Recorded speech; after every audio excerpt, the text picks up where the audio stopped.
Good afternoon, this is Jeff with Sewer Tech Northwest. We're at 13545 Southwest Stirrup Court here in Beaverton.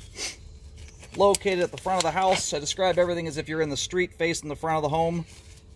So we are actually decent distance off to the right of the front doorway. We're right between where the house meets up with the garage wall.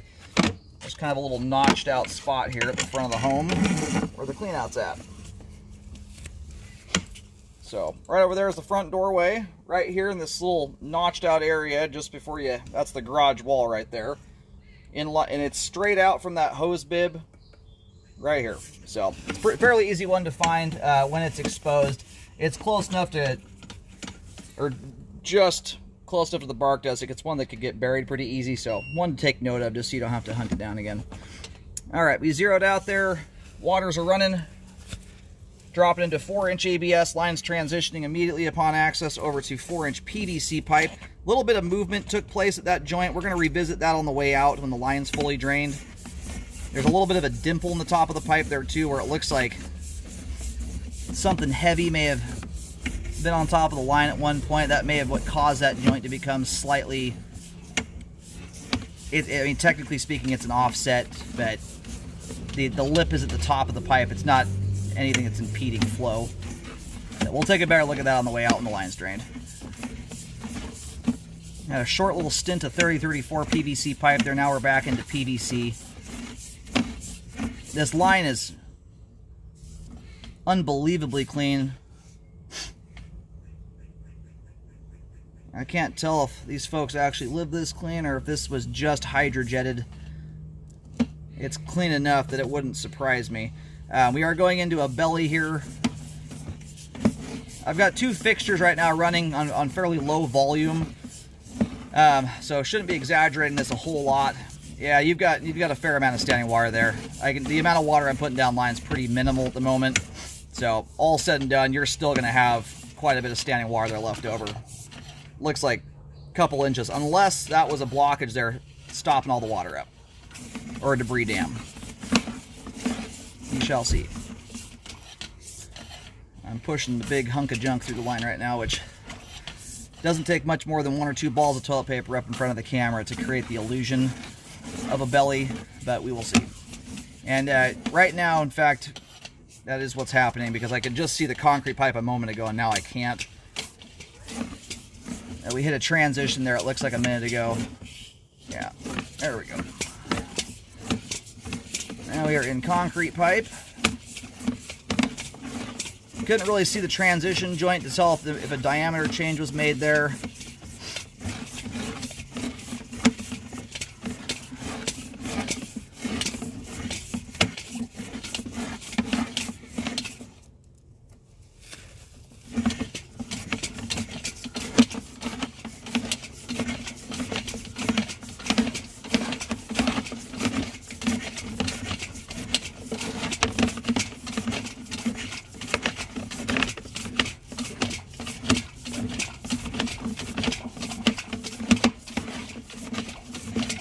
Should be seeing the main lateral pretty quick here.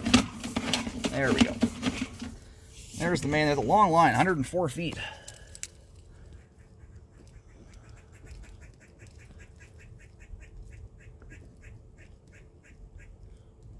Alright, we're going to go locate real quick here while the pipe drains off, and we'll get a better look at things as we come back in.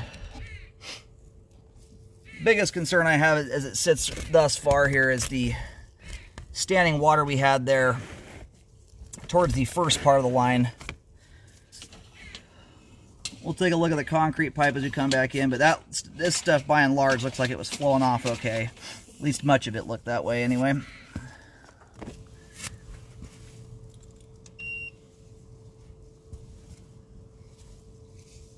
Alrighty. So located the camera head successfully. Line terminates out on Southwest Stirrup Court. So if you go, in this case, this is the only time I'm going to change orientation here. If you go walking up the driveway and walk straight up the lane of traffic that lines up with the driveway, walking a straight line away from the driveway, about 40-50 feet from the curb area, you'll see a green T marking. That's where the line hits the main. And the main in this case is not going, at least the part this connects into, is not going up and down the street. It's actually going side to side. Just off to my right, when I look over at the houses there, the city's done some paint markings. You can tell that the city main runs between the neighbors' houses over there. So, kind of a unique orientation.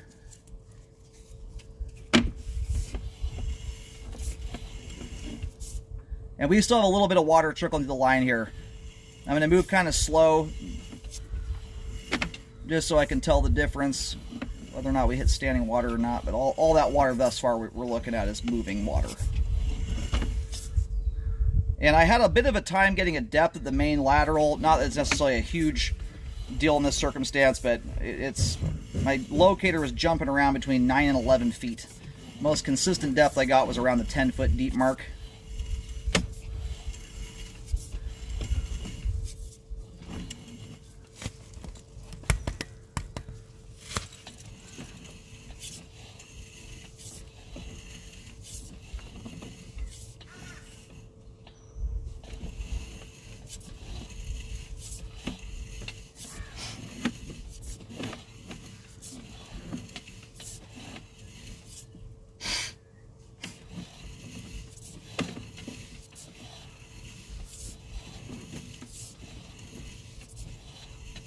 And all that water there is still trickling off, as you can see.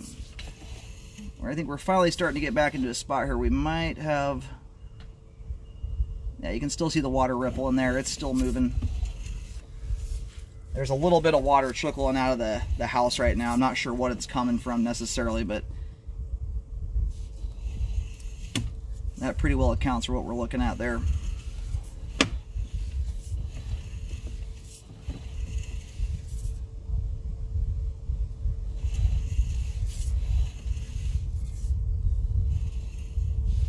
Yeah, you got major buildup right here. I'm not sure what the heck all this is. Like someone's wadding up some stuff there. And I'm not sure what's just in front of us there. That's got kind of an odd appearance to it. Certainly a bunch of balled up toilet paper. You can see how poorly balled up toilet paper travels through a line. I like to point that out when I run into those. You want to fold toilet paper, not ball it up. Folded toilet paper will float through the line. It also breaks down much easier. A big balled up piece of toilet paper ends up weighing about a pound or so by the time it's saturated, and they just barely move through the line. So I can't tell what we've got here in the flow line. When I bump into it, my camera just goes right over it. It doesn't move it. I'm not sure what that is. Unless you get the water to drain off well enough, it's hard to get a proper view of it.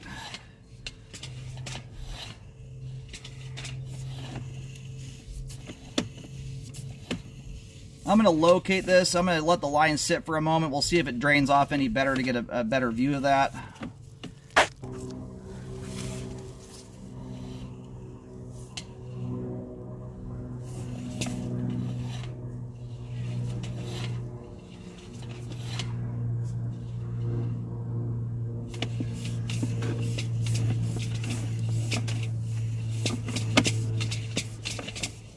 One of the tricky parts here with some of this balled toilet paper, yeah, it looks like I think the standing water here dissipates off about this point.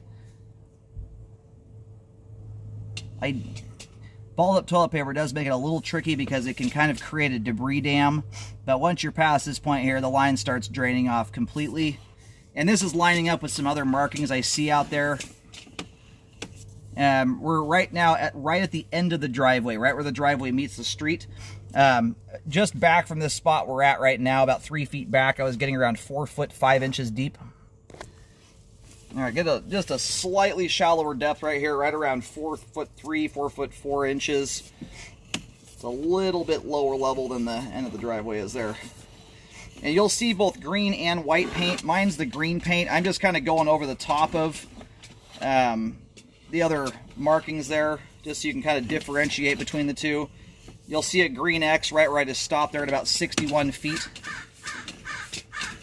Right at this location here, which is just barely into the road by about 2 feet or so. So from this point on, the line drains off quite nicely. But you're getting some major buildup back in here. Granted, part of that is related to the balled up toilet paper, but the other part of it is the fact you've got standing water here. And again, this thing right here, I can't tell if you've got debris that is just plastered to the flow line, or if you've got something that debris there is getting caught on. My camera goes around it rather than through it. It doesn't want to move. So anyway, it's hard to tell if there's something underlying going on in that location or not. Without jetting the line out there, it would be hard to discern what's taking place.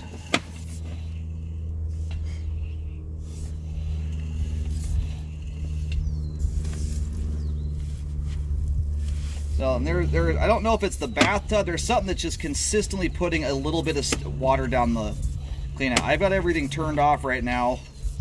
I'm not sure if there's a toilet flapper that's not shutting all the way.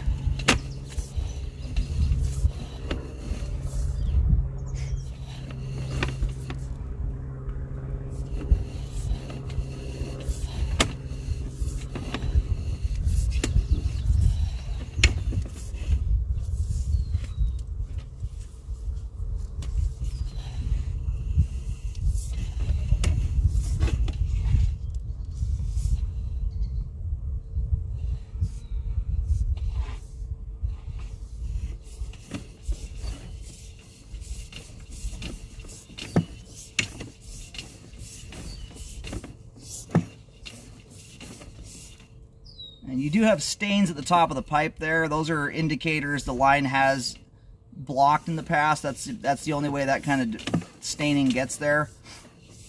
Doesn't necessarily mean it's caused a full-on backup into the house. Well, that's how those stains get to those spots.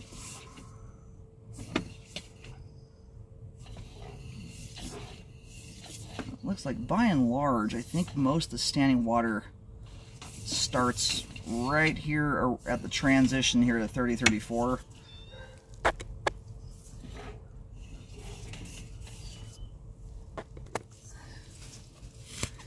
Now, I tried to go figure out where the water source is coming from. Having a little bit of a time figuring that out. I don't know where the water trickle is originating from.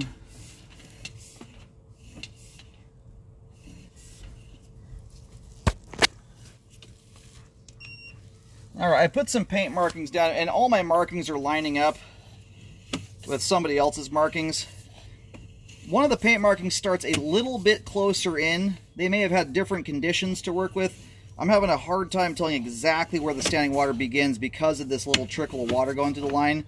But there's an older white paint marking that starts, oh, maybe 2 feet closer back to the house than mine. You're around 3 foot 10 inches deep there. There's something on. Don't you feel cold?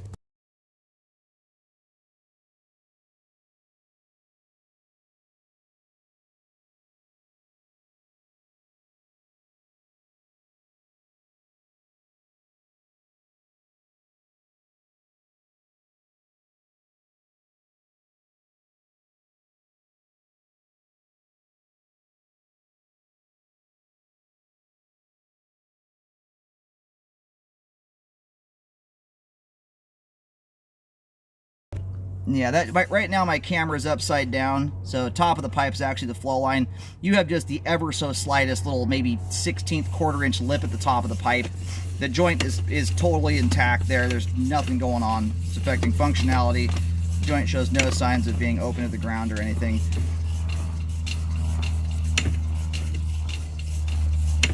Anyway, part of my concern with the line here is just the sheer amount of buildup that is in the line, combined with the fact that it's a very long line to begin with. There's no hard dives anywhere to really get a lot of speed pickup, but combined with the amount of buildup that's occurring in the line, that's my reasoning here for recommending a repair on this. Yeah,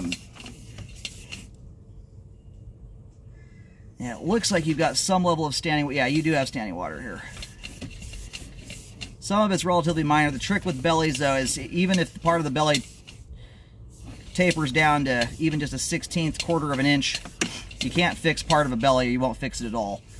So there's another question mark here as to whatever's going on here. I can't tell if you have something penetrating the line. When I run into that thing, I mean, it feels like I'm hitting a piece of concrete. My camera goes around it just, and I'm banging into it pretty good.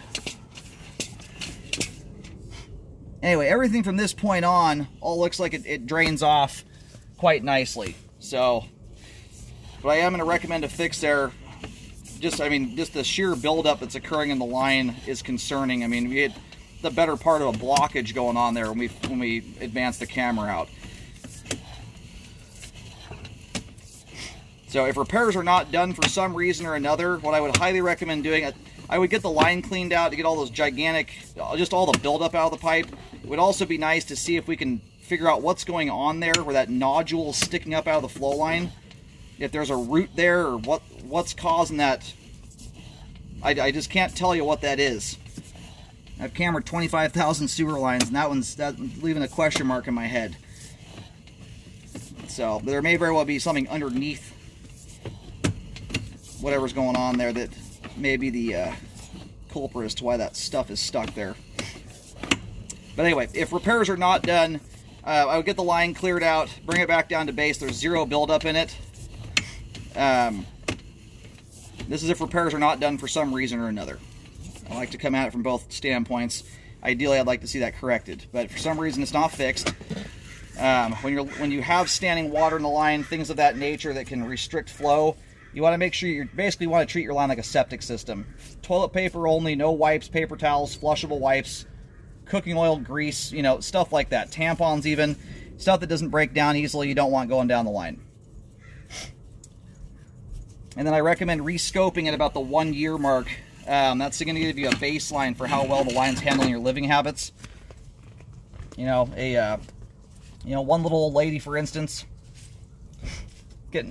live with a pretty horrific sewer line and never see any issues associated with it. And then you move a family of, a couple adults and a few kids in, and it's a completely different animal. So that's what I'm getting at, is every home lives different from one another. So it's worth taking another look at it. If it doesn't get repaired in a year, that kind of lets you see if there's any living habits you need to change up, and or decide if you need to do any kind of frequent maintenance cleaning on the line. If repairs do happen, I highly recommend rescoping the sewer line to check the work, and you want to do that before you completely seal everything up. You want the trench closed, but before concrete's poured. So there's weight on top of the sewer line. You're putting a load on it. That way you can check for settling problems before you go and do concrete work over the top.